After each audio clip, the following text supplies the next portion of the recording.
Today's guest was a teammate of mine for 3 years back in the early 80s. And while he may not have been one of the most skilled players on those teams, there were few who were more competitive, hard-nosed, or driven than him. But where he did excel as a student athlete was in the classroom. And he parlayed that academic foundation into a successful career as a lawyer in Toronto and as a player agent in the NHL. Please welcome Summerside native Thane Campbell.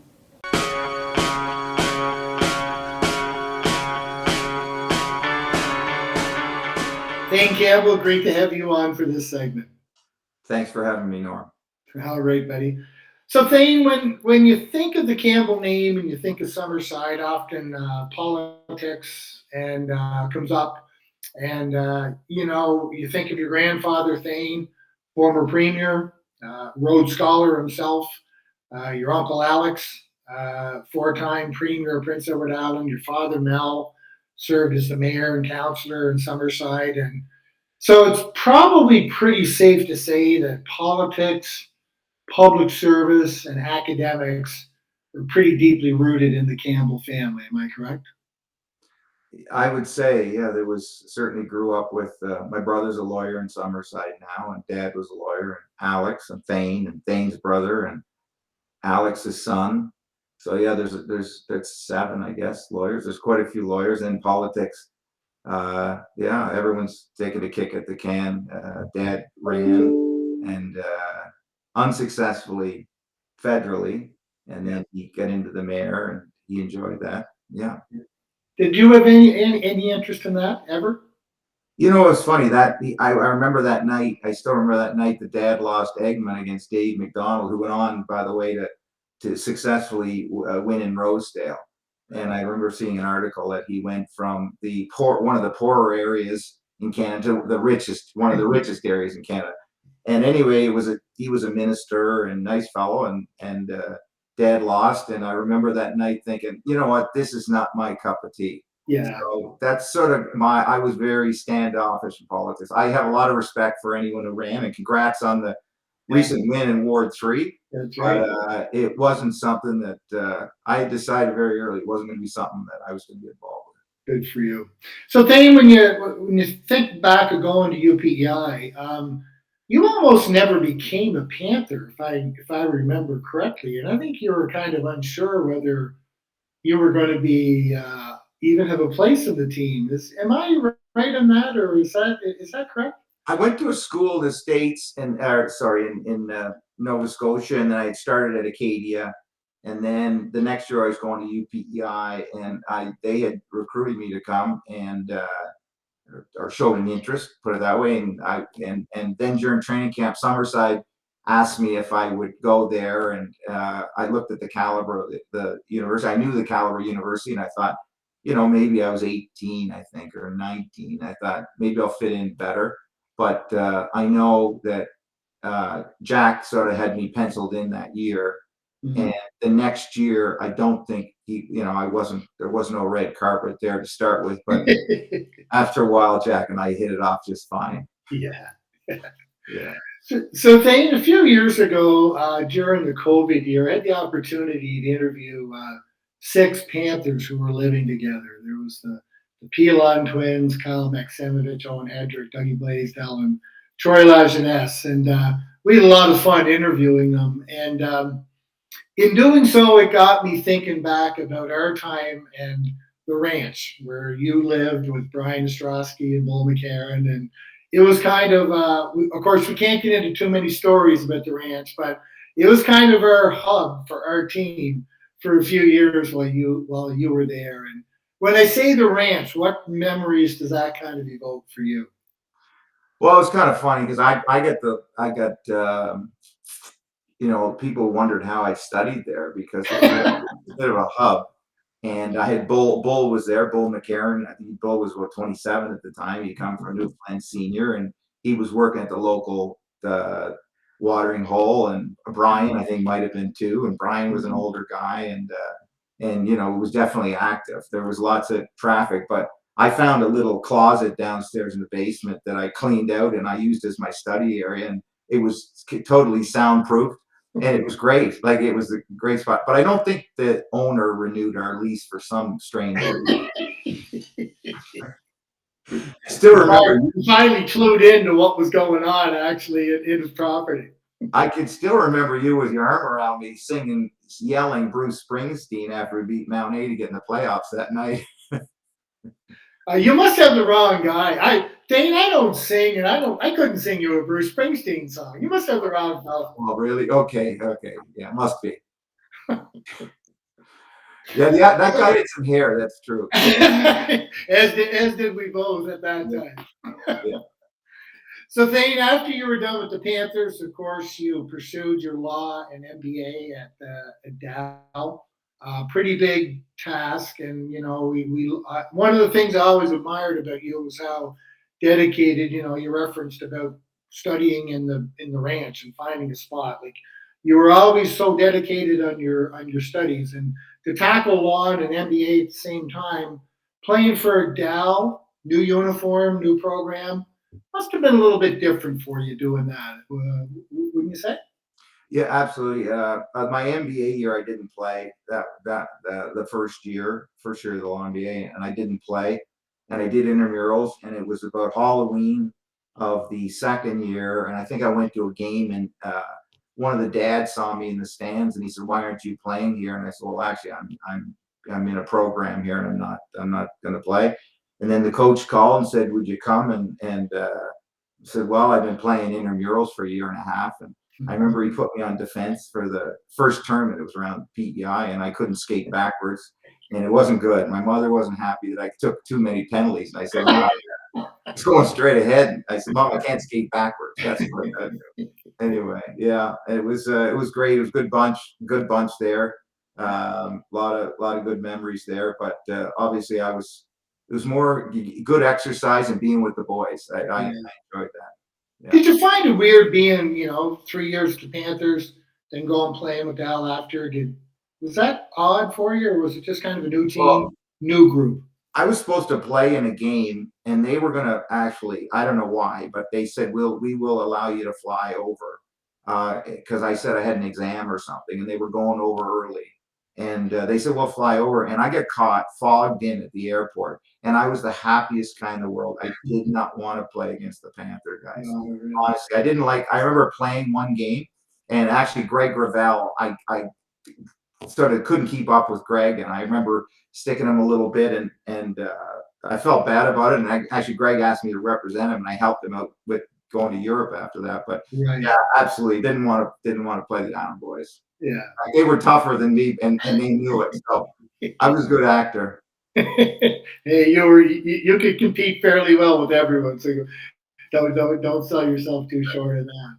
So, Thane, you graduate for your LLB, your law, and your MBA. You're 30, and for some reason you have this bright idea that I think I'm going to become a majority owner of a junior hockey team in Prince Edward Island.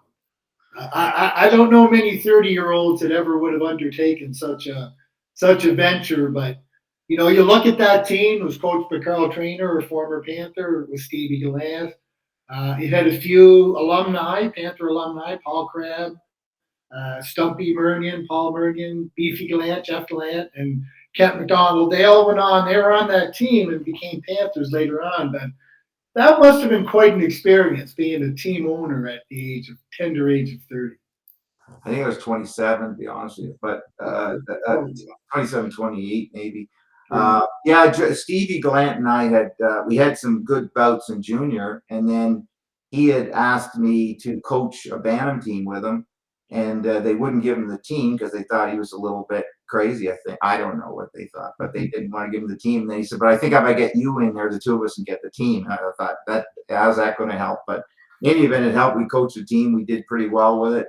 And then the Sherwood team, I think, was the owners wanted to change, and he said, "Hey, would you get involved in this?" And I said, "Yeah, sure, I'll give it a try." And yeah, it was great. I mean, I was leaving the year after for Ontario, but I thought I was going to Ontario for a year possibly.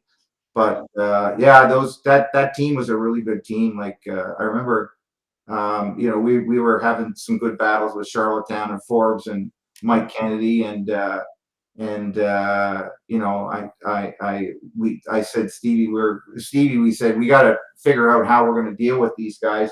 And Stevie found some fellow playing senior C in Newfoundland, Yeah, and I remember coming down to see him, and I said, he's having, he's not the greatest skater, Stevie. I don't know, like, is he the right guy? And I remember asking him about his skates, or someone asked him about his skates, and it was like, they're size 11 by, and we ended up getting, he's really a size 9, and everything. But he lived up to the billing that he was not afraid, and he went on to have a pretty good NHL career. Darren Langdon, yeah, sure did.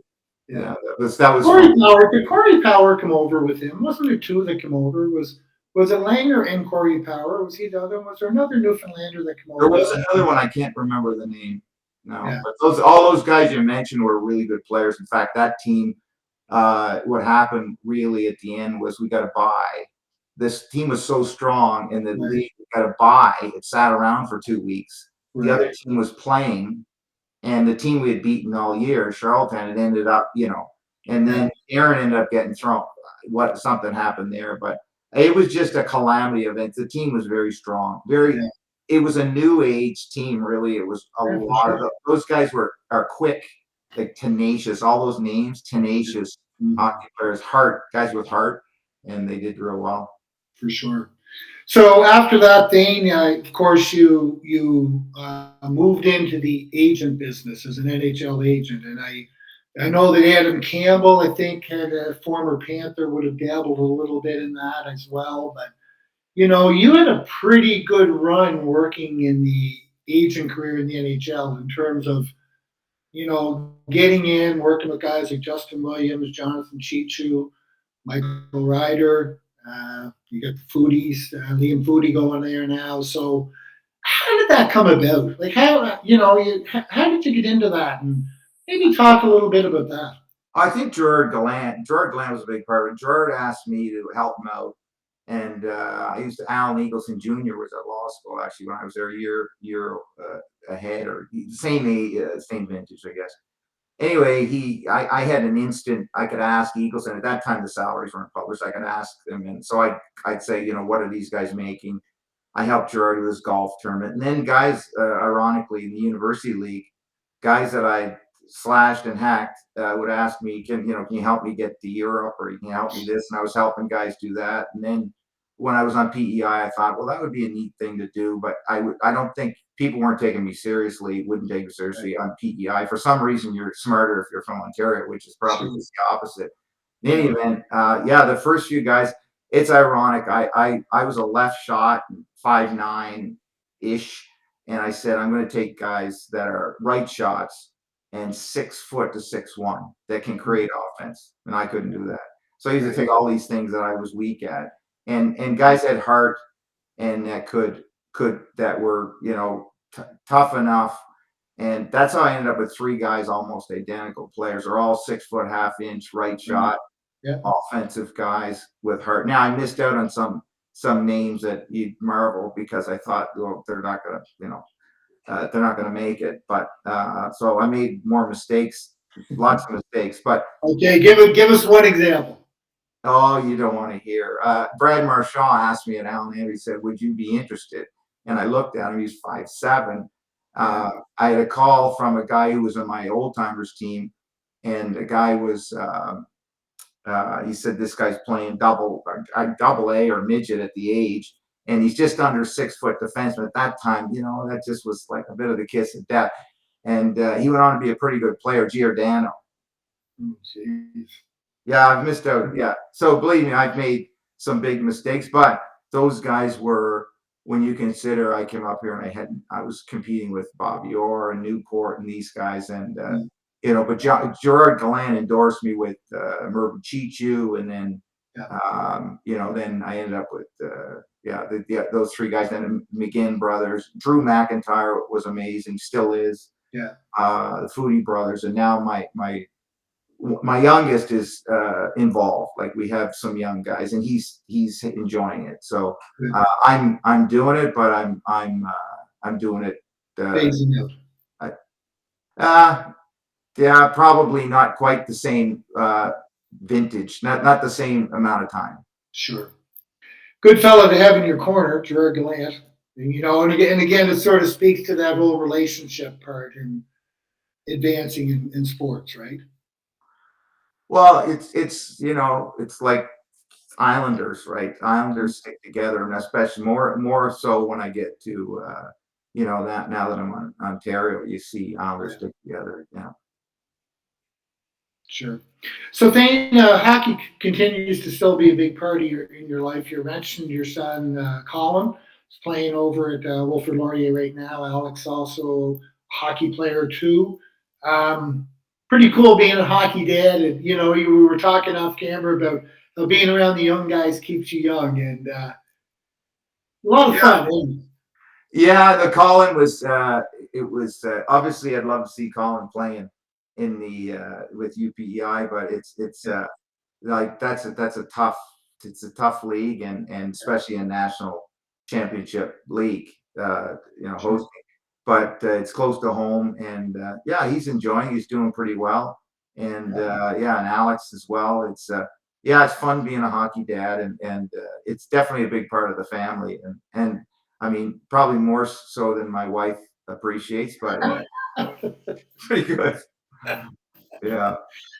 So, Dane, one of the things that summertime has always been a bit of a special time for you to come back to the what I would call the Campbell compound out there in Stanley Bridge. A pretty neat spot where your family has pretty strong roots. When you think about that spot, what does that do for you when you look at the importance of that in your family's life here, even right up until this day?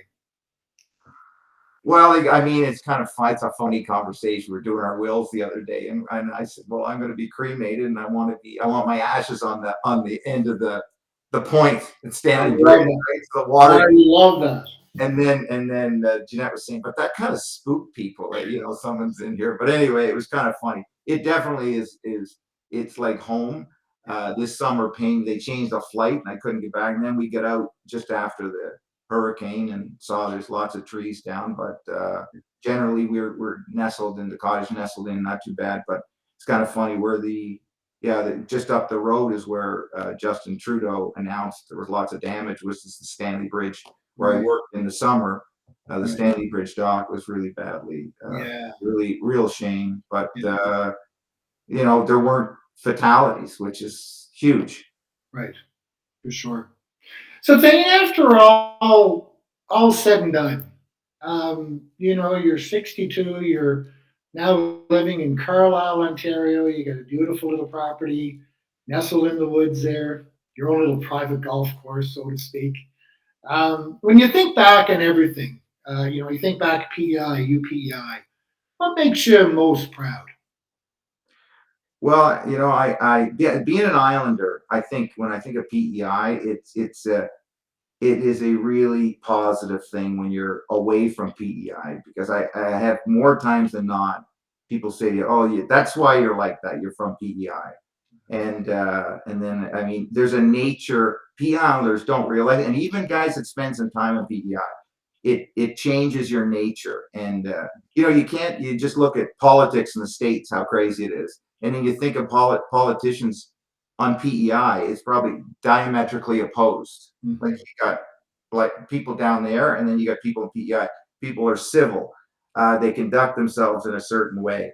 So being an Islander is, and you look at the UPEI buildings, the families that are involved. McLaughlin, you're in the McLaughlin building, and you got the Murphys, and then you go to McDougal's, and you go and the Duffys, and anyway, you got a lot of different Islanders contribute and help out. It's their nature, and so I guess that would be what I'm most proud of, is just being an Islander, like I'm from PEI. As far as UPEI, I'm very proud of the fact that they got a vet school now and an MBA school, and I started thinking about that this morning and what things might be discussed. And I said, Norm, you and I were on a team that got to the final, beat the third ranked Dow, got to the final against Moncton, and had two battles over in Moncton.